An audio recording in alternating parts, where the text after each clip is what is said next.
देवरिया जिले के फतेहपुर हत्याकांड में प्रशासन ने प्रेमचंद के मकान की पैमाइश कराई है। पैमाइश के बाद तहसील कोर्ट ने आदेश जारी किया है। आइए हम बात करते हैं प्रेमचंद यादव के वकील गोपीनाथ यादव जी। वकील साहब, इस मामले में पैमाइश के बाद तहसील कोर्ट द्वारा क्या आदेश जारी किया गया? देखिए, पैमाइश के बाद हमने कुछ कागजात दिया था, जिसमें से हमने कहा कि जो आपने पैमाइश फेडबुक रिपोर्ट लगाई है, इस पर उनका बयान होना चाहिए। जैसे कोर्ट में कोई भी डॉक्यूमेंट आता है तो बिना उसे बयान के और जिरा के उसे पुष्ट नहीं माना जाता। हमने इसका आवेदन दिया था। इसके साथ ही साथ हमने राम भवन की ओर से उनके पक्ष को मजबूत करने के लिए साक्ष्यों को भी दिया था।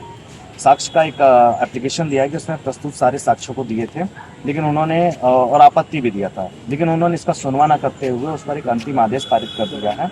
और अंतिम आदेश जो है वो हमारे विरुद्ध है। आदेश में कई सारी जो है कानूनी कमियां हैं। नोटिस जो है वो नियम विरुद्ध तरीके से था, जिसको लेकर के हम कलेक्टर साहब के यहाँ पे दाखिल करेंगे। अभी नकल की दरखास्त दी गई है, लेकिन अब तक शाम 5-6 बज गए हैं, लेकिन अब तक जो है नकल प्रोवाइड नहीं की गई। टाइम उसमें कब तक नकल दी? जिस दिन अगर हम अर्जेंट टिकट देते हैं तो उन्हें तत्काल दे देना चाहिए, लेकिन प्रशासन की हिला हवाली के कारण अब तक हमें नकल प्रोवाइड नहीं हुई है। नकल न मिलने की दशा में अभी अपील नहीं है। संभवतः कल अगर हमको नकल मिलती है तो हम कल सुबह यहाँ पर डीएम साहब के यहाँ अपील दाखिल कर देंगे। और टाइम कितने दिन का होता है अपील करने के लिए? देखिए, राजस्व संहिता के अंदर में जो धारा 67 है उसमें स्पष्ट रूप से प्राविधान है कि लोअर कोर्ट का जब आदेश आ जाता है तो आदेश के 30 दिनों के भीतर कलेक्टर साहब के यहाँ पर अपील की जा सकती है। और लोअर कोर्ट जो है तब तक बेदखली नहीं करेगा जब तक कि अपीलिएट कोर्ट से कोई आर्डर ना आ जाए।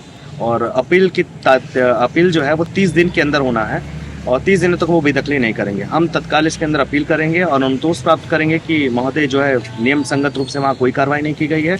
अविधिक और अवैधानिक रूप से जो भी कार्रवाई की गई है उससे खंडन करते हुए अपील दाखिल हो जाए। ये थे हमारे साथ प्रेमचंद यादव के अधिवक्ता गोपीनाथ यादव जी। इनका कहना है कि तहसील प्रशासन ने जो आदेश जारी किया है उसके खिलाफ हम अपील करेंगे और हमें 30 दिन का समय है। देवरिया से NBT ऑनलाइन के लिए कौशल किशोर त्रिपाठी।